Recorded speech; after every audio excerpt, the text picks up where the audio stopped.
Farm. I'm Michelle here with Dillon Family Farms, and today we are in my super messy kitchen. So I am going to be making an everyday loaf of bread. I've actually already got one started. It's sitting here on the stovetop warming and rising for its first rise. But I thought I'd take you guys along with me and show you how we make some of our favorite loaves here on the farm. So follow along. Here we go. All right, so here we are. I've got my wonderful stainless steel bowl. They're great for baking bread and cooking and doing all kinds of different things in because it is so easy to clean. I hate washing dishes. So anything that can go in the dishwasher is a big thumbs up for me. So what we're gonna do first, you can kind of see in the background, boop, right here. This is what we're gonna have for supper. I had made up some pork and beans soup here about a month or so ago, and I made a giant batch of it, and I canned up all the extras. So on cold days like today, I love being able to just grab a couple of jars of this for supper, throw it in a pot, and heat it up, and then you've got a wonderful, nutritious, homemade meal that takes zero effort. And I love that with 3 kids at home, everyone getting into sports. Basketball season is starting here for us soon. So easy meals that are healthy are a big win for us. So for the bread, what I like to do is we'll start with, I like using King Arthur, but that's what's available for me. But the key is using the bread flour. So an unbleached bread or strong flour, depending on where you live, is what you're going to be wanting. So what we'll do is we're going to start with, excuse my arms, is 2.5 cups of the strong flour. So some people like to sieve their flour and things like that. I don't have time for that. So it just goes straight into the bowl. There's 1, 2, and I love to eyeball. I don't really do anything exact, especially with bread. What's the point? Everything goes in, you're good to go. So there's 2.5 cups of flour. Then we're going to use just regular salt. We need 2 teaspoons of regular salt. Now the key with making bread, you don't want your salts and your yeast to mix. So I'm going to put my salt here on one side, that's 1 teaspoon, and there's 2. And I just realized that I left my yeast where I usually keep it, so I'm going to grab it out. So that's 2 teaspoons of salt there, and here comes, I get the big like 2-pound bricks of yeast. And then I just separate them out into little mason jars, and I store them in the freezer. So that keeps their their lifespan going a lot longer. And whenever I need a new jar, I just grab one out and let it set for a little while, and then you're good to go. So for the yeast, you need 2.5 teaspoons of yeast. So there's 1, and like I said, opposite sides of the bowl. My salt is here. I'm putting my yeast over here. We will mix it, but to start out with, you want to keep them separate because the salt will actually kill the yeast, and then you won't get a good rise on your bread. So there's 2.5, and we'll put that away over here. Again, ignore my messy kitchen. We live here. So a lot of people like to do their bread in a mixer or use utensils and things like that. Honestly, wash your hands really good. This is the best mixer you're ever going to have. So you're going to mix in a little bit of salt here, mix in a little bit of the yeast over here, and then use your hand like a claw. Use the claw! And you're going to mix it all together. And it gets everything blended fairly well as you really need it to be. I'm going to get this open, because once I get started here, everything's going to get messy. So then what you're going to do is you're going to take 1.25 cups of warm water. You don't want it too hot, because again, that'll kill your yeast. But you don't want it cold, because that'll restrict the growth of the yeast. So nice, slightly warmer than room temperature water, and it's going to go straight into the bowl. I like to mix things in as I'm going. So you kind of get a good even mix in here. I'll stop, leave a little bit in there, get things mixed in a little bit better. And this is actually going to show you guys that making bread is not hard. It's not this mystery thing that no one knows how to do. Mix it in. So see, it's still a little dry. I'm going to add a little bit more water. Put it in where it's nice and dry. There we go. And then as we go, things are going to stick together better. I rotate my bowl, try and keep everything sticking and holding together. So when it gets to this point, it's nice and sticky, your hands are a hot mess, that's fine. Everything washes off, skin, bowl, whatever. Plus, your hands are way easier to wash than like a whisk or a spoon or something like that. So here you can see we're a little bit too sticky, a little bit too wet. So what I'll do, use my spoon here. I'm going to put a little bit of flour dusted across the top.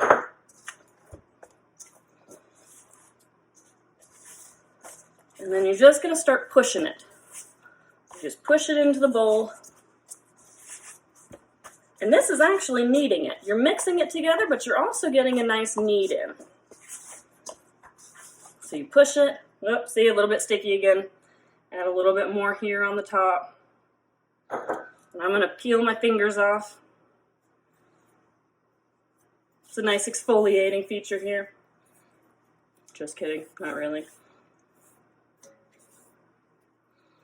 Clean them off. It's not too difficult. And then you're going to keep going. A little bit more flour, it's a little sticky still. You don't want it dry, but you don't want it so sticky that it's not actually kneading. It's not actually moving in your hand. So you can see what I'm doing. You push it, and you kind of pull it back over itself. And then you turn your bowl. Push it, pull it back over, turn. See, it's getting sticky again on me. And that's okay. You want it slightly sticky, but see how it kind of sticks to my hand? A little bit too much here. You want it tacky, but not too sticky. So dust it again. Flip it over into it so everything gets nice and dusted. Push and pull back over. So you're going to sit here and knead this for a couple of minutes. It's not too terribly long. Again, like I said, bread is not some big, mysterious, scary thing to make. It doesn't take a degree to make your bread. You don't have to go to culinary school or baking school or anything like that. Just try it out. You can add different flavors to it if you like. You can add like poppy seeds or sesame seeds. Those are lovely. Sunflower seeds are really good to add to these. So you're just going to keep going until you get a good texture. It's hard to describe what this texture is. You want it to be firm, but not hard. So you're just going to keep going until you get that good texture.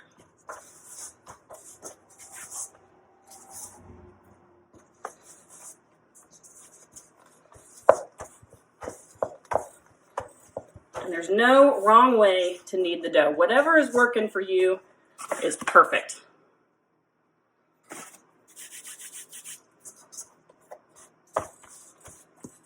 You just want to get that good rub in there, get a good mixture going. So what you're doing when you're kneading the dough is creating the gluten in it. It's that stretchy, fibery substance that a lot of people have some intolerances to. But when you make your own bread, that gluten is not going to be as processed as what you buy in the store. So a lot of people who have gluten intolerances, if they make their own bread, it doesn't react to them as badly, which is good. Now, don't take that word for law because I'm not a medical doctor. I cannot tell you that if you have a gluten intolerance, make your own bread and it's fine. I can't say that. All I can tell you is from what I've heard from friends who have had issues. All right, so see we're sticking, but it's not getting too tacky onto my hands. So you're getting a good, nice touch here. Things are doing good. I could probably go a little bit longer, but I think I'm going to call it good for today. So next what we're going to do is we're going to add a little bit of this olive oil, kind of drizzle it right on top, just a little bit. So what you're doing is you're making it nice and slick, and then you're going to make it into a ball. So you're going to tuck it all under, all on the bottom, and you're going to make a nice tight ball. So you're pulling under and just tucking it under like you would when you're making your bed, or, well, I don't know, when you're making your bread. So then you're going to take your olive oil, drizzle some into the pan so that it's nice and wet. So what you're doing here is you're going to take your bowl, or your bread dough, and plop it right on top of all that oil so that when it rises, it's getting into that oil so it's not going to stick to the sides of the bowl. So now what you're going to do is you're going to cover it with some saran wrap, some plastic wrap. I like to use the press and seal because it gets a nice, good, tight cover on it, and then cover it with a towel. So you can see over here on the stove, that's my first loaf rising. So we're going to do the same thing to that one. Same thing to this one as we did to that one. Cover it with a plastic and then with a towel and keep it in a warm place for about an hour or so. You want this dough to rise about twice as big as it is right now. So it's super fun. And I will check back in with you when it's ready.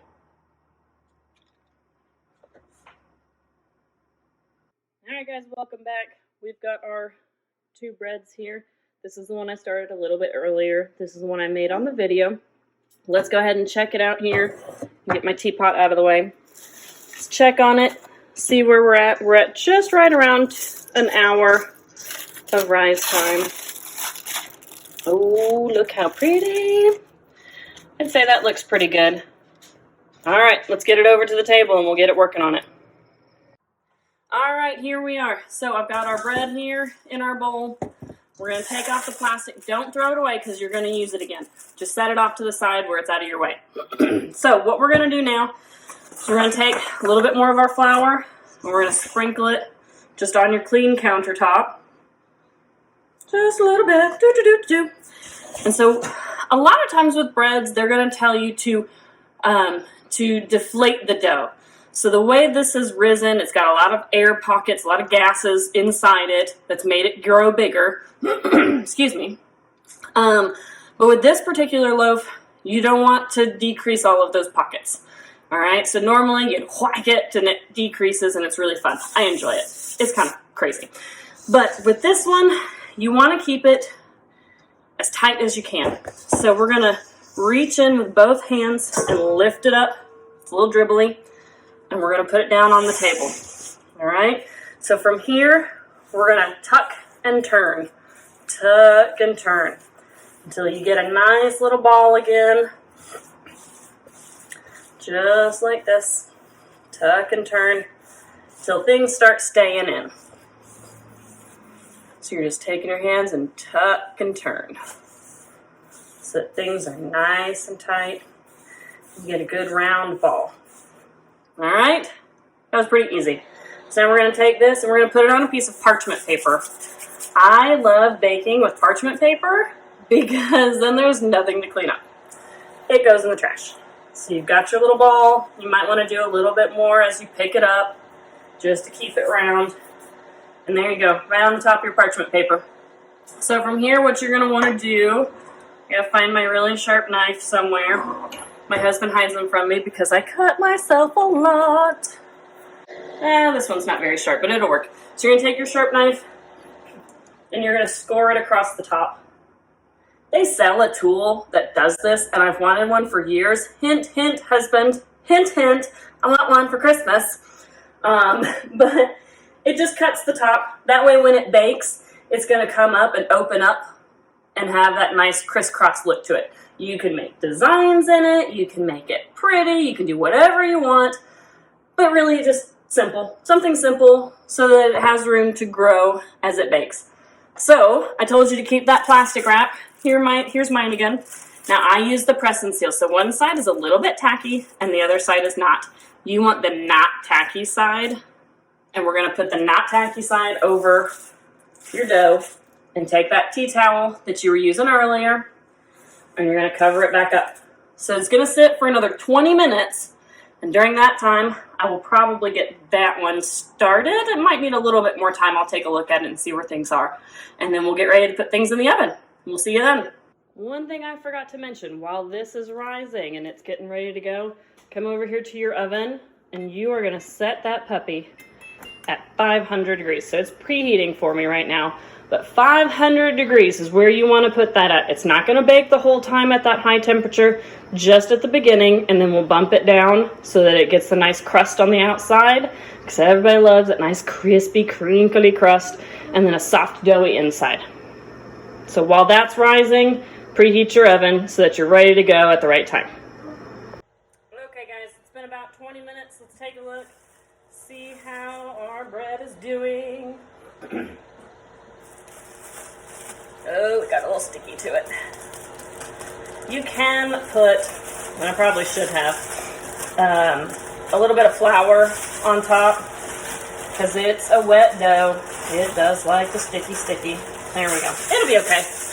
Even if it doesn't look as pretty as you might find at a bakery shop, it's still homemade bread, and it's going to taste delicious, excuse me, regardless of how it looks. So, we've got our bread, and it's on our parchment paper. I like using a pizza paddle to move things in and out of the oven because the hot oven terrifies me, and like I said, I cut myself and I burn myself all the time. So we're going to skim underneath it. We've got our bread here on the paddle, and we're going to go on into the oven. Now, into our oven, it's 500 degrees in there. So like I said, I don't like touching hot things. And it's going to stay in there for 10 minutes. I'm going to set my timer on my oven for 10 minutes. And then we're going to bump down that temperature. Alright, so let's see if I can get a good picture in here. Turn my light on. Hey, there it is.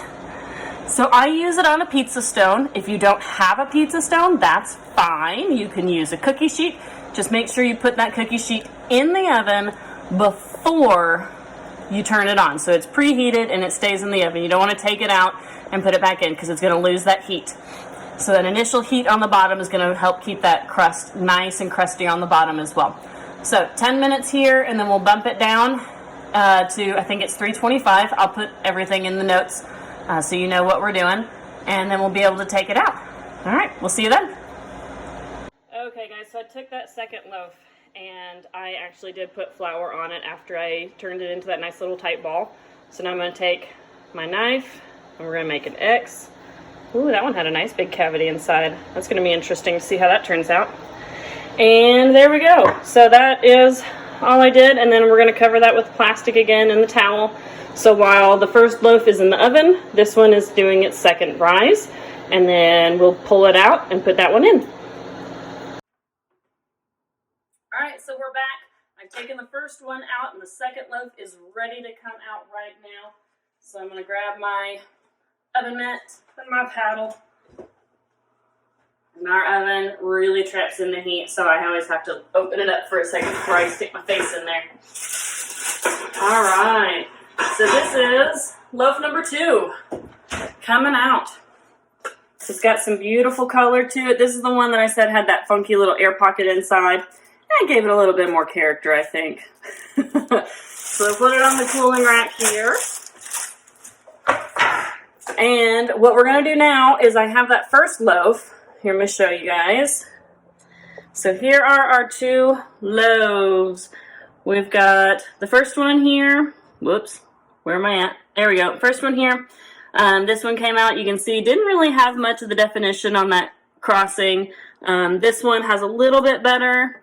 It just takes some practice, takes some getting used to.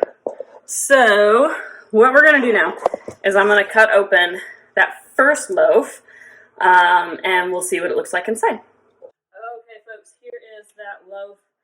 I have just recently gotten a very nice little bread knife, which is so nice.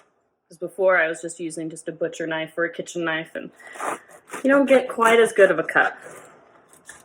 So here we go.